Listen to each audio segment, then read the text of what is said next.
talk about the defense agreement between India and Russia. As you all know, India and Russia enjoy an enduring defense partnership, with both the sides looking to boost this cooperation during Vladimir Putin's visit to New Delhi. Now, there is a possibility that a deal on S-500, which is the more advanced version of the S-400 air defense system, is on the cards. So here's what we know. The S-500 missile system tracks targets across a vast 500 to 600 kilometer range, reaching altitudes of up to 200 kilometers, which is a far bigger upgrade than the existing S-400 air defense system, which is right now present in India's arsenal. It is also, remember, engineered to detect and track everything that the S-400 does, like drones, aircraft and cruise missiles, but this one can track ballistic missiles as well, and even hypersonic threats.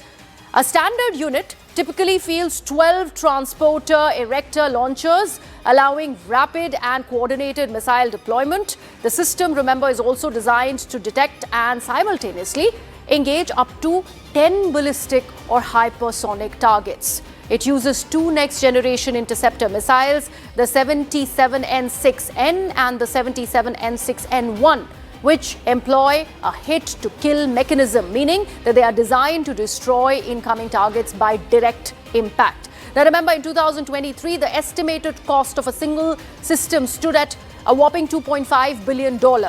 And right now, we are looking at the procurement of S-500 air defense system. Remember, S-400 air defense system turned out to be a jewel in India's defense arsenal during the entire war, the Operation Sindoor that happened post the dastardly Pahalgam terror attack.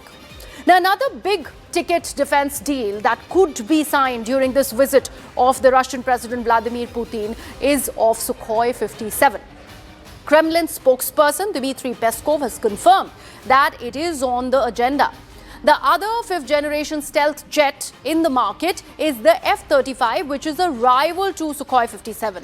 While the US may want India to buy the F-35, the Russian offer raises the stakes now. So how do they fare against each other? Let's find out. The F-35 is a fifth-generation single-engine fighter that is produced by Lockheed Martin, while the Sukhoi is produced by Russia with United Aircraft Cooperation.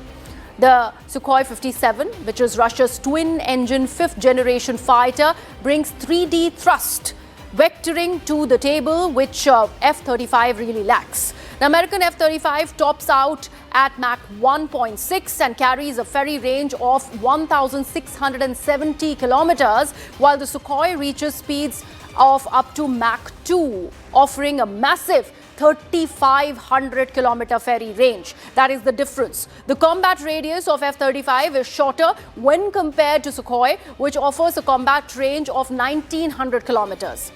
Now, each F-35 jet comes at a premium cost of $109 million, while the Sukhoi 57 costs anywhere between $35 to $40 million. That makes the overall operability and maintenance costs much lower for the Russian jet when compared to the US F-35. The F-35 has been operational since 2015, remember, and the Sukhoi has entered the services just 5 years later in 2020. So far, Lockheed Martin has built about 100 units, while only 32 units have been built of Sukhoi 57 until late 2023. Now, CNN News 18, Siddhant Mishra has spoken exclusively to RT News editor and executive producer Sesnia Kodrativa ahead of the India-Russia summit. Let's take a look at that important conversation. How people in Moscow are viewing this visit of President Putin to India after the gap of 5 years? Well, I think that has been a fruitful gap, despite it has been 5 years since President Putin has come here to India. It was in 2021. And then we've seen the outbreak of hostilities in Ukraine, and it was a difficult period. But for the Russia-India relation, it was a push. We can see it. There has been expansion in trade from somewhere around 10 billion or $12 billion in bilateral trade has jumped to 60. I think now the new figures will show 70 billion in trade. Last year, actually, Prime Minister Narendra Modi has come to Moscow. They had a bilateral summit, and they have agreed to. They have set a target actually for 100 billion for bilateral trade, but experts are now saying that we are actually on the way to cross this target much earlier. Now, what is important is that both countries realize that there is an imbalance in trade, because those figures that we see there are based on India's rising imports of energy.